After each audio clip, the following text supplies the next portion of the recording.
And tonight on the special edition of Hannity, an in-depth interview with former vice presidential nominee Sarah Palin. She'll talk about her faith, her family, her love of country, and what may lie ahead for her in the coming months. It's been only 2 years since the former Alaska governor burst onto the national political stage, and since that time, she's become the most popular and at times most polarizing leader in American politics.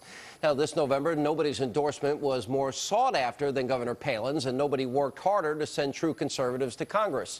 She's been through controversy. She's been through triumph. She's here tonight to give us an exclusive first look at her brand new book. It's called America by Heart, Reflections on Faith, Family, and Flag. Fox News contributor Governor Sarah Palin joins us. Governor, welcome back. Good to see you. Thank you so much, Sean. I normally would make this my last question. But in the lead up to the election, when I would ask you about your future plans, you'd say, well, I'm thinking about the midterms. The midterms are over. Are you considering a run for the presidency? Well, now I'm thinking about 2012, and I am thinking about it, looking at the lay of the land and trying to figure out if my candidacy would be good for the national debate, good for my family, good for the country. If so, I would be willing to offer myself up in the name of public service. If there are others out there, though, willing to make the tough choices, the sacrifices that a candidate needs to make, then I can, rest assured that I can be a strong supporter of theirs. So we'll see who it is who wants to be in the lineup. All right. What you said in the New York Times magazine interview, you said, look, I'm engaged in internal deliberations, and then you talked about your family. But what are the internal deliberations? What are the things going through your mind? Well, it's prayerful consideration because it's life-changing, obviously, when you are willing to consider even putting yourself forward on a national stage, again, in my case, and being willing to really put your life, your family's life out there on the line. So there's a lot of prayerful consideration going into the personal aspect of it. But even more importantly is the consideration of what is it that our country needs. We know we need common sense. We know we need experience in the Oval Office. We know we need someone who believes in time-tested truths and a restoration of all is good and exceptional about America versus the transformation of America that presently we see coming out of the Oval Office. So considering who potential candidates may be who fit that bill, I can kind of sit back, see what they're thinking about, considering what they may be doing, and if there is no one whom I feel is in a position to be able to beat Barack Obama, and if I feel that I am the candidate who can beat Barack Obama, I will run. You said that your family is the most important consideration here. I assume that there's had to have been some discussions with family members. For example, where's Todd on this? Where are your children right now on this? Have you discussed it at this point? Are some leaning one way, some leaning another way? Haven't talked about it too much with the kids. I think I know them well enough that they circling the wagons, being part of the team effort that is everything Palin is a team effort, and they would be there if I chose to go forward. Todd certainly is there. Todd knows that we have been blessed with these opportunities to speak a common sense conservative message that reflects what I believe the majority of Americans are feeling and desiring in their government. We're blessed with these opportunities. Todd's right by my side, and whether I chose to run for office or to continue being an advocate for our Constitution and our freedoms and our free enterprise, Todd would be there by my side no matter what realm we would be in. All right, so can I take that as Todd leaning yes, or is that unfair? I would think that Todd would be leaning yes, because Todd knows, of course he knows what a battle it would be, but Todd knows how important it is. I mean, this is about the future of our country. This is about all of our children and our grandchildren and their opportunities and the hope that they should be able to embrace because they are Americans. And yet much of that hope is eroding because of government policies and decisions coming out of Washington today. So yes, Todd knowing that sacrifices would have to be made, our ease, our comfort would erode because it would take a great battle in front of us to win that position. But Todd would be there, yes. All right, you were picked by Barbara Walters to be one of the 10 most fascinating people of 2010. And apparently in this upcoming interview, and it was released, she asked the question, if you ran for president, could you beat Barack Obama? And your answer was?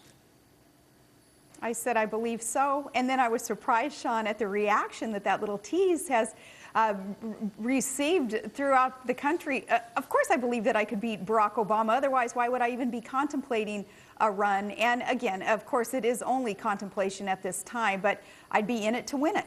You said you talked about some of the other candidates, and we know at least the names are being bannered about. Nobody's fully committed. Probably the person closest to doing that, I would argue, is probably Governor Tim Palin. You said that you would face hurdles that other candidates would, or other potential candidates would not have to cross right out of the chute. And the one would be proving my record. And you also said it's the most frustrating thing for you, and that is what you believe is the warped description of your record. What did you mean by that? Yeah, that is a great question, and I'm glad that I get to address it, because people probably think that my greatest frustration is the lies that are told in the tabloids and on hateful blogs full of anonymous sources about my family. And there are constant, everyday lies that we have to read that are out there in the public. But my family and I, thick skin, we can take it. You know, we can take what the haters say, despite the fact that there's injustice in the situation. I mean, look at the other day. Willow, finally, my 16-year-old, she had it up to here with somebody saying very, very hateful things about the family and saying mean things about her little brother Trig. And Willow finally responded, and she used a bad word when she responded in defense of her family.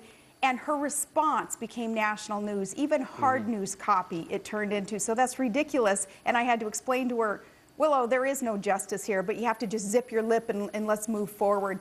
Anyway, that is not my greatest frustration. Mine is that my record, my administration records over the last 20 years in public service has been so warped.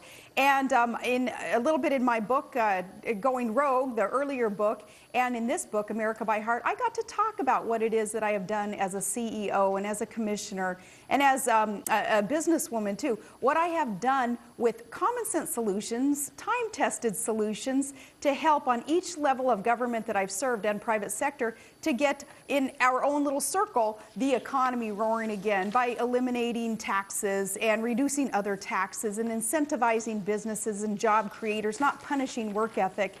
Things like that throughout 20 years of public service and campaigning I've been able to accomplish. And I know that other candidates, because the mainstream media hasn't been so adamantly and grossly opposed to their ideas, they haven't had to go through the scrutiny, the criticism, the lies that I have. One of the things, you did get thrust into the public stage, and so there was this immediate feeding frenzy, and we're going to get to the specifics in your book, because there's a lot of interesting nuggets in there, things I learned about you, and even though I've interviewed you a lot, I didn't know.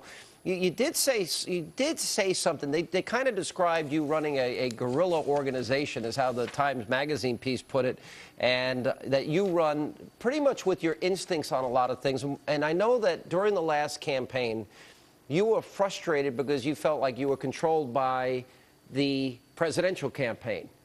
And for example, you wanted to do more media. In that Times piece, it says, you know, that, yeah, you're in the media and you're proud to be associated with Fox, but you said you're not avoiding anybody and anything.